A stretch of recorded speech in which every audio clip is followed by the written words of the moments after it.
Good afternoon. I'm going to call the December 1st regular commission meeting for the LAFCO commissioners, Monday, December 1st, 2025. Roll call, please. Thank you, Chair. Commissioner Mike Bickle. Please note he will be a voting member today. Commissioner Dennis Donahue. Present. Commissioner Chad Lindley. Here. Commissioner Ian Oglesby. Here. Commissioner Ana Velasquez. Vice Chair Mary Ann Leffel. Here. Chair, we have a quorum, and the following commissioners are excused for today's meetings.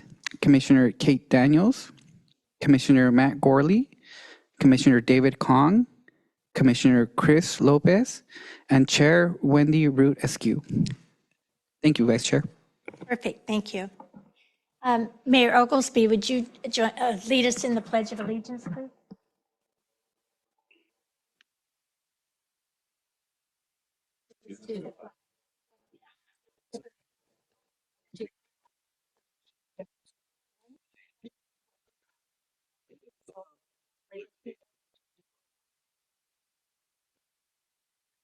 Thank you. I'm going to open it up to public comments, and you have up to 3 minutes for any item that is not on the agenda. Chair Leffel, no hands are raised on Zoom. All right, thank you. I'm going to close public comment. Special business. Ms. McKenna, I think we have a new staff member. That's correct, Madam Chair. Chair and members of the commission, I'm very happy to introduce to you today Mr. Jeff Condit. This is his first day working here at LAFCO. He is our new associate analyst. He comes to us with about 15 years of experience with our own local agencies here in Monterey County. He has a very good understanding of our region, of our communities, and also a solid background in policy and administrative work. Jeff also possesses a double master's from Middlebury Institute of International Studies. And we find that his experience, his education, and his interests are well suited to LAFCO's mission. So we would also like to thank today Francisco from our neighboring Santa Cruz LAFCO. Francisco, or Paco as he likes to be called, has been so helpful and kind in providing assistance, administrative support to our LAFCO in recent months. So this will probably be his last meeting providing clerking services, but we're grateful for him. And so please join me in thanking Paco and welcoming Jeff.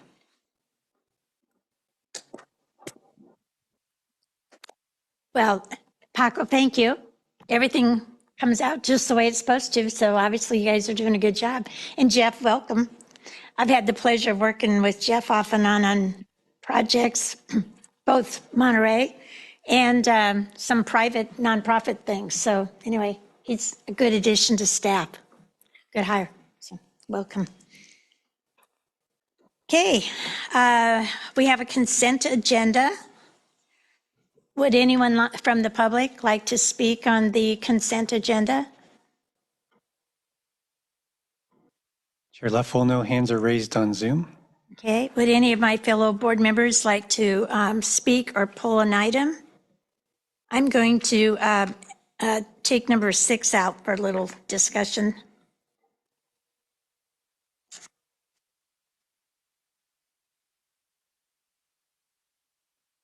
I would entertain a motion on the 2, 3, 4, 5, and 7.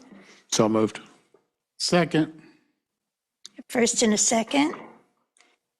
Roll call, please. Chair, could I ask who made the motion? Sorry. Mike Bickle. Thank you. And Ian Oglesby. Oh, Chad, I'm sorry. That's all right. That's all right. That's the first time I motioned anything. Yeah, I want that one. Okay, is that a roll call or is it a all in favor?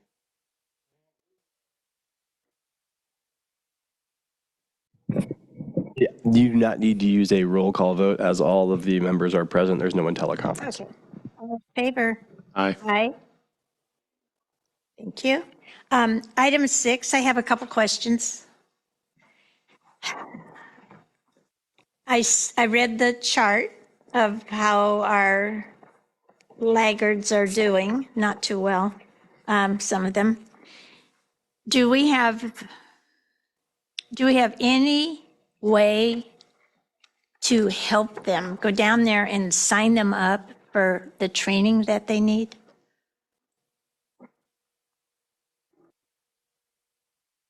I can address that.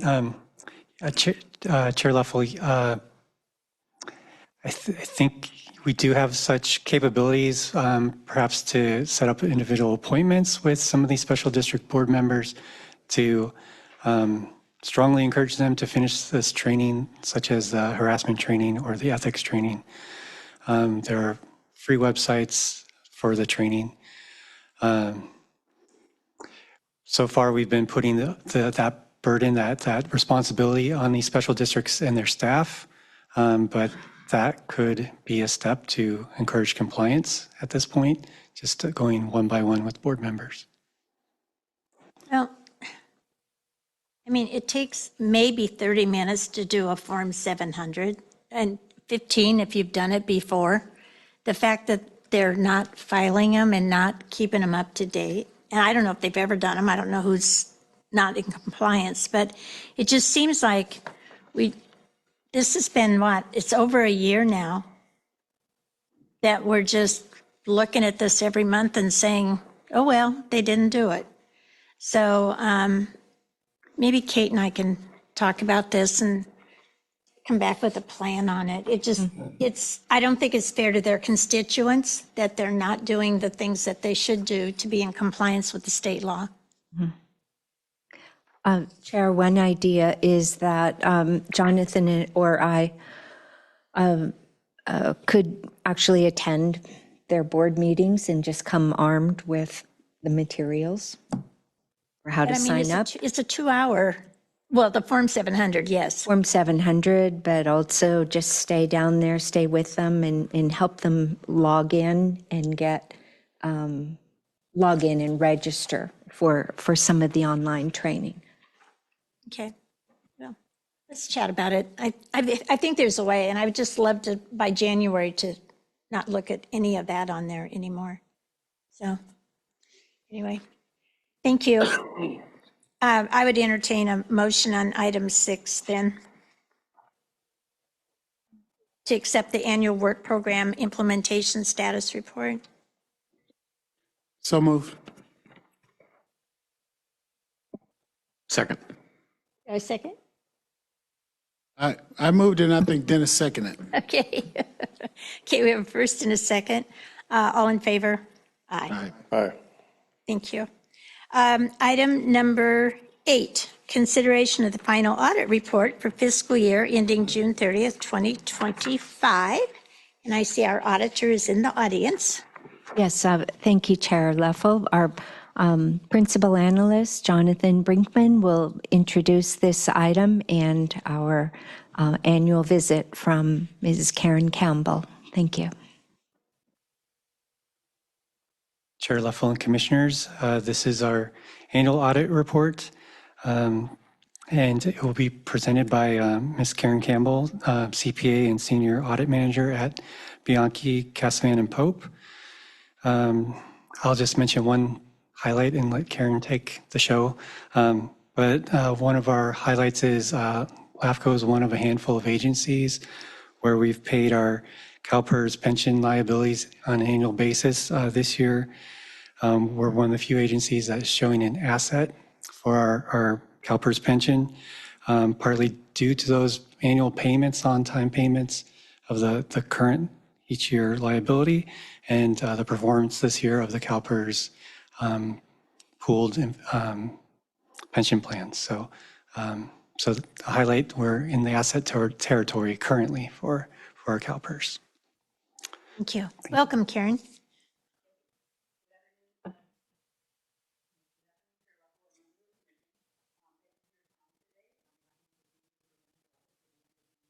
Uh, 2025. As I think was indicated in the executive officer's report, the draft of this report was shared with all three members of the Budget and Finance Committee. And although the November 13th Budget and Finance Committee meeting was canceled, I reviewed and discussed the draft report with Committee Chair LAFCO and was available for questions. So the report that is before you is a result of that discussion. I have a brief overview, and then I'd like to open up to any questions that y'all may have. Included in your agenda item 8 of the board packet is the required auditor communication letter to management, as well as the audited financial statements. The communications letter is a customary required letter issued at the end of the audit by all auditors. It serves as a tool for auditors to communicate certain key items to those charged with governance. Just a couple highlights from that letter would include that there were no difficulties encountered during the audit and no disagreements with management arose during the audit. Overall, it was a very smooth and clean audit, and no management letter with findings or recommendations were issued. Just a couple items to highlight from the audited financial statements themselves. First and foremost, our audit opinion on the financial statements is again labeled an unmodified or clean opinion. This is the highest level of assurance an auditor can give. Our report on internal control over financial reporting and compliance reflects that our testing disclosed no instances of non-compliance. As Jonathan mentioned, contrary to many governmental agencies, your net pension balance sits as an asset this year. That happened 2 or 3 years ago as well. That's because you continue to fund the ongoing payouts as you have been for many years. And then the other thing I wanted to point out in the report, just for those of you who recall, the FORA activity wound down with the last transaction happening in September of 2024. So you'll note that the FORA financial statements are included in the financials only because they're comparative financials. So we have got a bunch of zeros showing in the FORA column for 2025. That will drop off next year and simplify the reporting a little bit. At this point, I'm going to stop and ask if there are any questions. Okay, I'm going to open it up to the public for any questions or comments. Chair Leffel, no hands are raised on Zoom. All right. Bring it back to the commissioners. Commissioners? Comments, questions? I see none. Karen, it was a really clean audit. It was a pleasure to work with you again this year, and staff obviously is on top of things and has done a really good job, as well as our accounting firm. So anyway, I thank you. It was a pleasure. And it's always nice to sit on a board where everything is just clean and tidy, but that's what we like. So thank you very much. You're welcome. So, okay. With that, I would, we just need to adopt that we're adopting the final audit. So do I need a motion on that? Yes. Okay. I'll entertain a motion for adopting the final audit. Make a motion. Mike? Bickle? And a second from Chad. Any other comments, questions? Okay. On this one, I need a roll call. Or don't, because no one's out of the room. Hey, all in favor? Aye. Thank you. Karen, Very welcome. have a nice holiday. Thank you. You as well. Okay, Executive Officers Communications. Thank you, Madam Chair. I've reported on page 115, information item pertaining to our Pajaro Valley Healthcare District, and also recent awards given to 2 of our commissioners. So we're very proud of them. And I have no other communications today. Thank you. Is there any comment or questions from the community, from the, Chair, no hands are raised on Zoom. All right, there's no one in the audience. Anything from my fellow commissioners? All right, thank you. So at this point, we are going to go into closed session. Oh, sorry, commissioner comments on any item? Anything going on? Could you come run one of my city council meetings? I like 15 minutes. We're tidy. Yeah, believe me, I'd take it. All right, I see no commissioner comments, other than Mayor Donahue. I'll come and wave at you. Okay. We'll go into closed session. Do we have anyone from the public who would like to address either of these two issues before we go into closed session? Chair Leffel, no hands are raised on Zoom. All right, we will go into closed session and we will be back. Thank you so much.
Are you ready?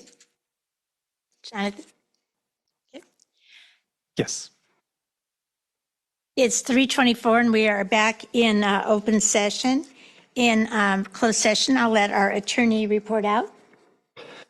On the first item, 10A, no reportable action was taken, and the item 10B was pulled and not discussed. Okay, thank you.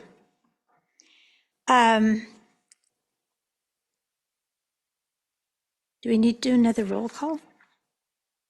I don't think so. Okay, We should just note for the record. We should just note for the record that Commissioner Donahue is no longer with us, so we have gone down to 4. okay. And I'm going to adjourn us, but I would like to adjourn us in the memory of 2 very, very, very long-serving community members.